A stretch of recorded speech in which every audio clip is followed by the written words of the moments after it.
বলতেছে বারবার তাকে কারাবরণ করতে হয়, এমনকি কয়েকবার হত্যারও চেষ্টা করা হয়। বাঙালি জাতিকে স্বাধীনতার চেতনায় তিনি উদ্বুদ্ধ করেছিলেন এবং তাঁরই ডাকে সাড়া দিয়ে দেশের মানুষ অস্ত্র তুলে নিয়ে যুদ্ধ করে বিজয় অর্জন করে।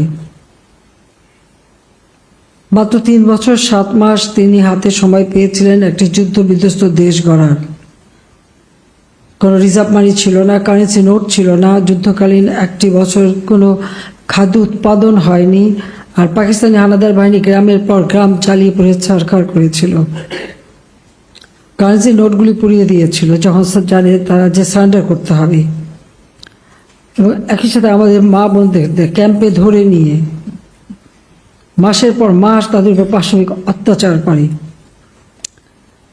শূন্য হাতে দাঁড়িয়ে ধ্বংসস্তূপের উপর যাত্রা শুরু করেছিলেন জাতির পিতা